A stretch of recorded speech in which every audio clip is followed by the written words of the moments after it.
All right, today we're going to read chapter 3 from the group Case of the Gasping Garbage, and chapter 3 is called Frog Hollow. It was Friday after school when Drake Doyle was once again busy with an important experiment.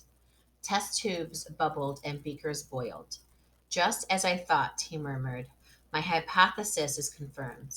He wiped the fog off his glasses and scribbled in his lab notebook.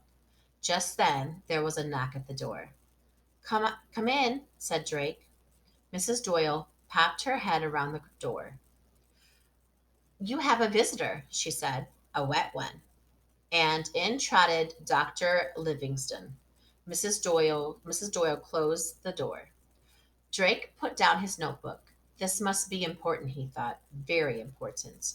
Nell never sent Dr. Livingston unless it was highly important.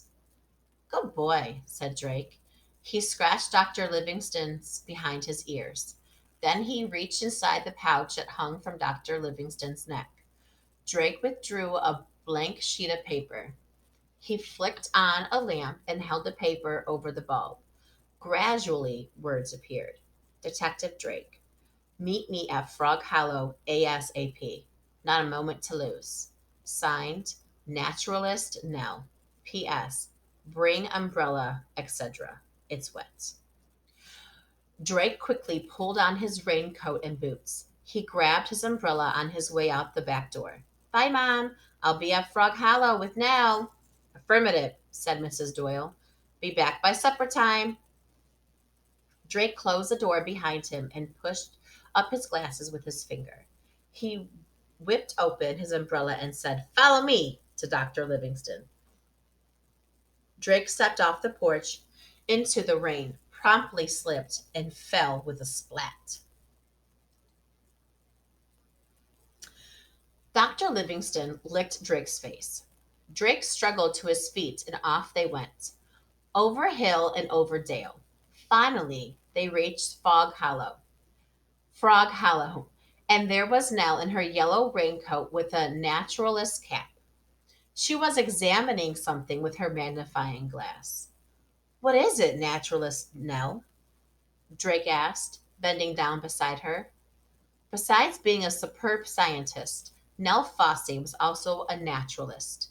If it crawled, Nell took notes. If it hopped, Nell followed. If it grew, Nell drew graphs. Nell loved nature. Nature was her specialty.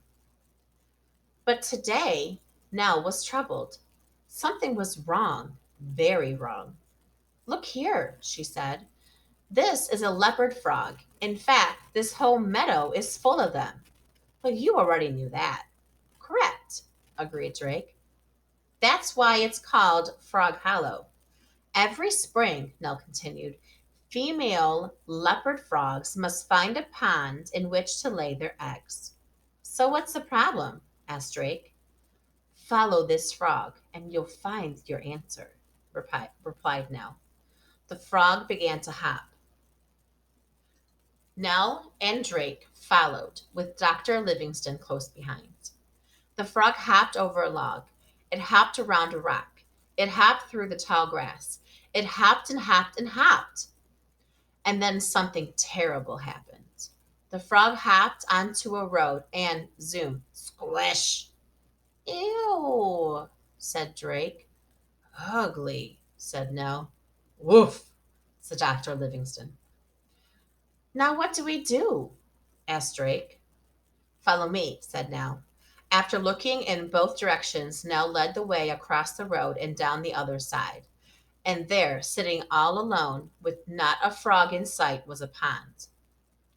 I think I see the problem, said Drake. Indeed, answered Nell. This road was built just a few months ago. In order for the female frogs to lay their eggs, they have to cross the road, finished Drake. Exactly. And you can see the results for yourself, Nell sighed. The whole leopard frog population is in danger. If they can't get to the ponds, there won't be any new frogs. So what can we do? Asked Drake.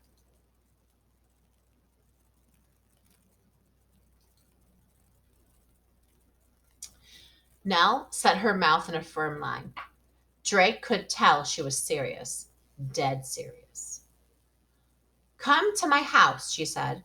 My mom's still at work, but I'm sure she won't mind if we make some road signs. We must save the frogs. Check, said Drake. Nell's bedroom was like a jungle. Nature headquarters, they called it. Terrariums, aquariums, fly traps, and ant farms lined the walls. Paper vines hung from huge paper mache trees. A moist, hamsterish smell of sawdust, fish food, and lizard breath clung to the air. It was even a little steamy. Drake's glasses fogged. All afternoon they worked. They outlined and colored and glittered and painted. They glued and stapled and taped and hammered. Finally, they were finished. Slow down, the sign said. Frog crossing, nature in progress. There.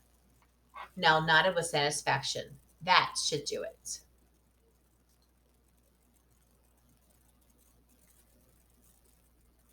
Okay. So, this is